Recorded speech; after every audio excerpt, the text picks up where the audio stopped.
Finally, Clemson Sports Talk has come back to Drive Time. Hello, everybody. Lawton Swan back in the saddle once again. It is the show that shakes the Southland. Clemson Sports Talk for you each and every afternoon as you make your way around the great state of South Carolina and beyond, listening to us on incredible radio stations like Fox Sports Radio 1400 the Midlands, heard around the world on the iHeart Radio app. Download today. It is free. The website, put the .com on it. Doggone it. That's ClemsonSportsTalk.com. 803-450-0086. 803-450-0086. Not sure if we'll be connecting with Tim Bray or not today. Just got a text message from him just a few minutes ago, dealing with a couple of things this afternoon with Tim. So we'll see. If you're watching the show live right now on Facebook, YouTube, and Twitter, welcome. I refuse to call that thing X. Doesn't make any sense. I don't care what they call it. You can say it's not a retweet. It is a retweet. You can say you're going to X the show. That doesn't make any sense. I never want this show X'd, right? That means it's over. I want this show tweeted. Tweet to the program. Be a part of what we do. 803-450-0086. The NIL Conversation edition here. We'll go 20 minutes with you today, and then we'll jump over to iHeartRadio. Right at 4 o'clock, you can catch this segment, and you can catch the rest of the program until 6 o'clock. Every day, no matter where you are in the world, on the iHeartRadio app. So chime in. You want to talk Clemson Duke, you want to do all that, please feel free. You want to share what we're doing right now, hit that share button. If you do share it, I'll put you in the share zone, and we'll pop your name up over on the screen. And there's so many ways that you can be a part of what we do. We'll have content today coming out of Tigertown. Dabo Swinney spoke yesterday after practice. He was asked about the construction of Clemson's roster. You can read about that on our website. That's ClemsonSportsTalk.com. ClemsonSportsTalk.com. It's right there if you're looking at the screen right now, if you're watching. And, of course, it's $1 to join to get premium content. Not everything is premium. We're probably an 80-20 model, maybe more. We're probably more of a 90-10, 10% of the stuff is behind the paywall. But come join us. If you like what we're doing, support us. Help us continue to grow. After your trial ends, it's $63.17. That's right, $63.17 for 1 year of coverage of your Tigers. And you tell your Gamecock buddies that. They love it. So you can continue to peek over the fence at the best radio show in the nation. The late, great Cleveland man. 803-450-0086. So a lot of conversations to get to with you here today. But the most notable in college football doesn't really exist right now around Clemson. It exists around Caleb Williams, the reigning, defending Heisman Trophy winner.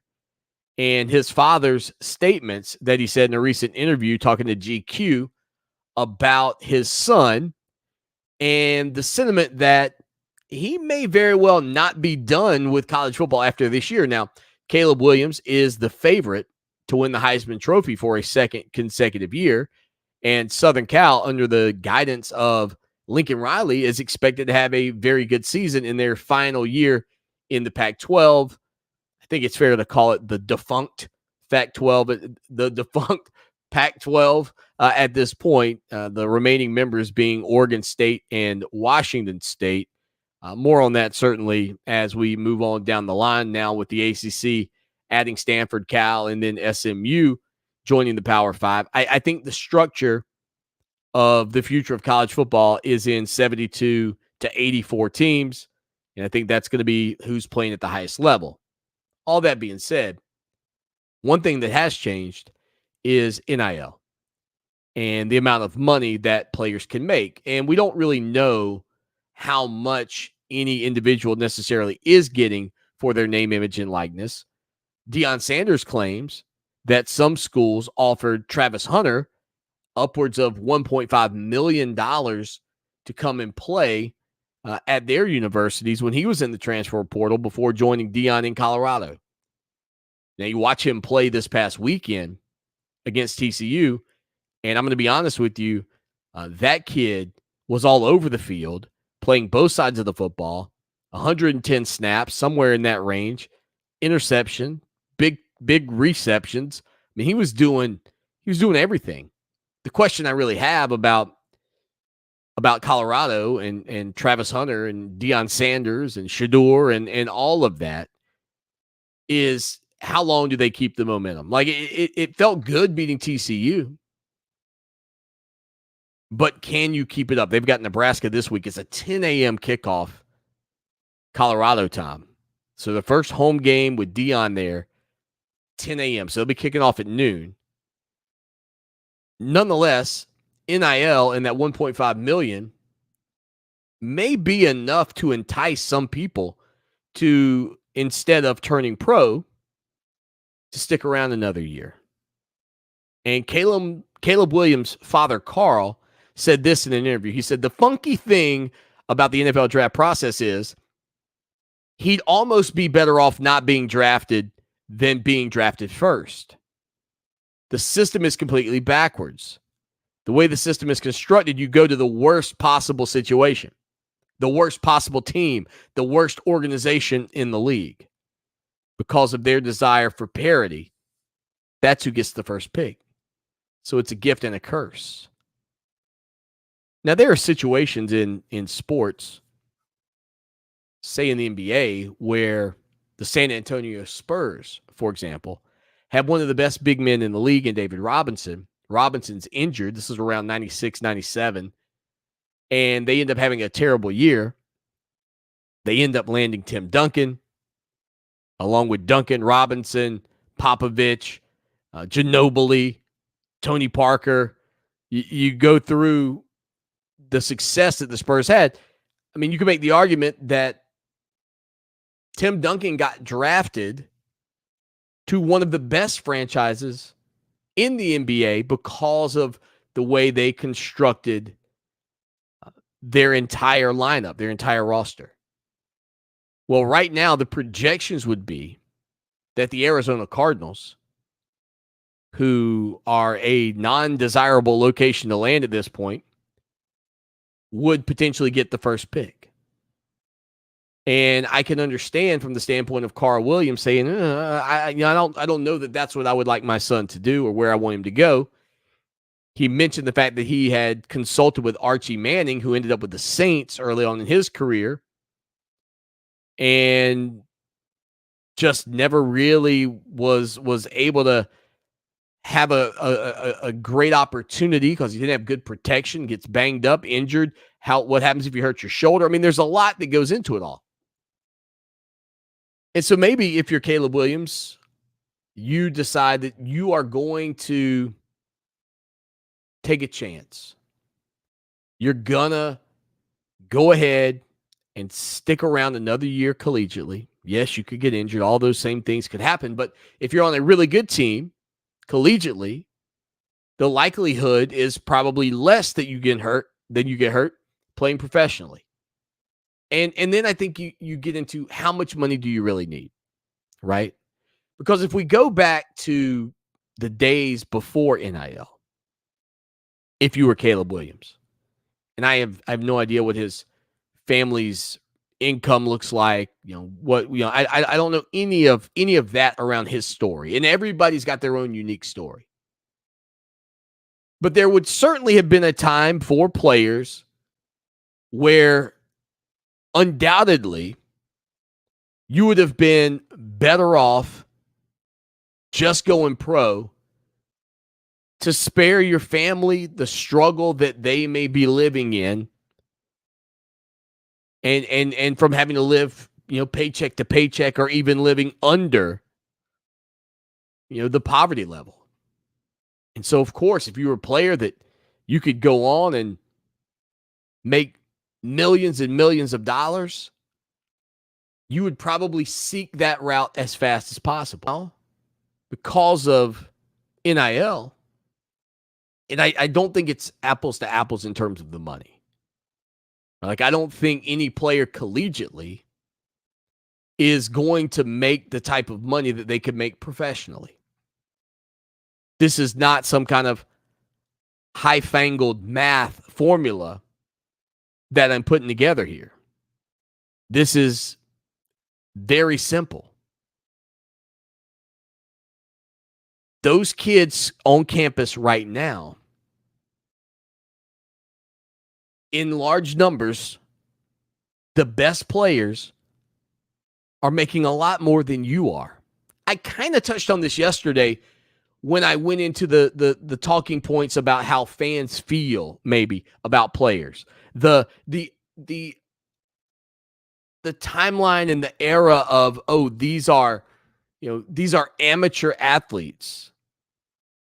That's gone away for a lot of fans because they're looking at what their paycheck says at the end of every week or every 2 weeks, and they're seeing what they believe the players are making.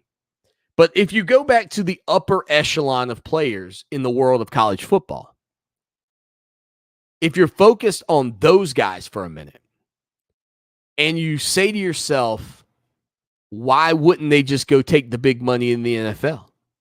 Well, if I know I'm going to the worst franchise in the league, I might choose to stick around, make $1.5, $2 million a year, and then hope that by the time I'm drafted the following season, that there's a team sitting there now it's a little roll of the dice because you could end up in a worse situation, but you might not. You might end up in a better situation. The player can kind of dictate what they want to do. Well, why wouldn't they go take $32 million a year, whatever the contracts end up being, or $32 million over 4? Why don't they go take the big money? Why are they just going to take 1.5? Why are they just going to take $2 million? Well, let me ask you something. If you were a kid making $1.5 million a year, and you had parents that were, working the 9 to 5, your meager means, if you will, you think 200,000 of that can't help out a family that's making 30, 35 with maybe 2 people working? Oh, people make more than that, 20. Okay, sure. You want people to make more? You think 200,000 can't help out a family that's making 60 combined income? You think 200,000 can't help somebody out that's making 100,000 combined income? You see where I'm going?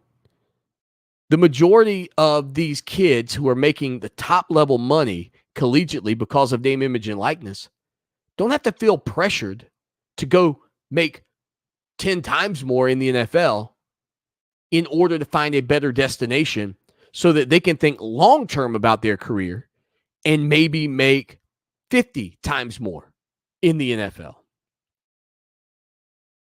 It's risky. I don't think Caleb Williams will sit it out. Again, I don't know his parents' financial situation either.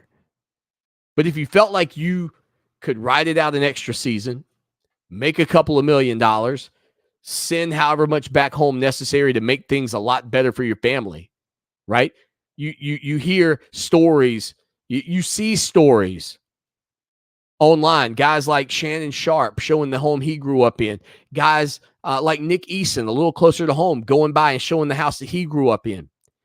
You think sending home $350,000, buying a house for your parents, you think that doesn't make a big enough difference for some of these kids for them to decide that, maybe the best case scenario is not to go play for the worst team in the NFL this season?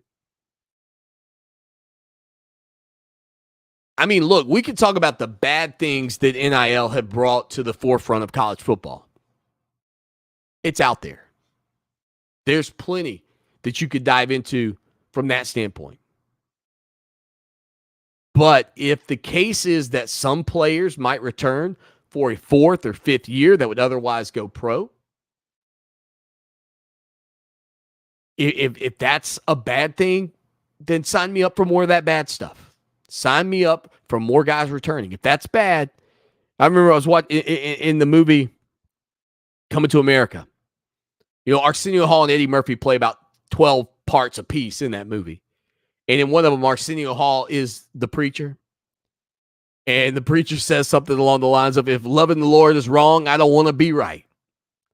Well, let me tell you, if having kids come back because they're making money collegiately, because they want to protect themselves from landing on the worst team in the NFL, is wrong, I don't want to be right. And I'm okay if Caleb Williams makes a decision like this. I don't know that he will. I don't believe that he will. I think the dangling carrot of the extra money is probably way too much for a lot of guys to resist. But at least if you want to talk about a potential positive out of the NIL conversation, is that kids collegiately who, and look, I'm a guy that would prefer that NIL not be a thing. I would just prefer that. I liked it better when college football felt like the kids in the dorm. Like I knew that the football players were eating better than me. Like I knew it, but it was kind of on the down low. You know, I'm eating at Harcum. They're in the basement of Schletter. Now it's like you're in Harcum. They're at some sort of 5-star resort, right? Where there's unlimited free food and it's all shrimp and lobster. And I'm looking at the truck pulling up to the side of Harcum that says, you know, when they'd have steak night and you gave you a little ticket. Remember, you got one little ticket. Get your grubby little hands on the ticket. And it was like grade D edible. You were serious about that? I'm pretty sure they were. I'm pretty sure they were serious. But they had a ticket. I had a little ticket stub. Your buddy didn't want steak. Oh, can I have your ticket stub? I'll go up there and get a steak. I mean, we thought we were big time. And the football players were eating like kings then, and now it's tenfold time that. You know, my sister actually said something to me, and I don't want to necessarily shift gears off of the NIL thing, but I'll wrap it up by saying this. I do think it's a positive that players can now give back and help out their families, because I can't imagine being a kid in school like so many of these players have been for years, knowing the circumstances that your family was living in and feeling like you could not do anything. That's where the players were impressionable to take money from boosters, because if I can give $5,000 back to my family, that's huge for me. Well, now it's a little different. It's a little more on the up and up. And additionally, the money can be so great that you could change your family's lives enough that you don't have to just move on to the NFL. You can enjoy the collegiate experience. You could finish your degree, which is also important. A lot of guys never finish their degree because they felt like they had to go pro. But one thing my sister did say, and again, we could talk about this when we come back from the break, talking about Clemson and Duke. I wasn't at the game. I had to work on Tuesday. You know, this is not the only job, right? But I wish I had some NIL deals. But she was like, you should have seen the contraption that our football team had on the sidelines to keep themselves cool versus what Duke had. Duke just had metal benches. Our guys were sitting on a thing that was like a complete air conditioning system. She goes, maybe our team's just a little soft because of that. Maybe our guys don't need that kind of stuff. Maybe they just need to toughen up a little bit. I mean, I am the guy that asked Trevor Lawrence one time. I took a lot of heat from this. I just phrased it wrong. I asked Trevor if people thought he was soft. Not you. If teams thought that they could just hit him and hurt him because he'd always get cheap shotted. I shouldn't have said soft. Soft's a bad word for that situation. A lot of people say, I can't believe Swanee would ask that question. I just meant, do people think they can hurt you? Do you believe that the other players want to take cheap shots to knock you out? Because what happened, I'm going to tell you what happened. Every time teams hit Trevor Lawrence. Don't make me angry.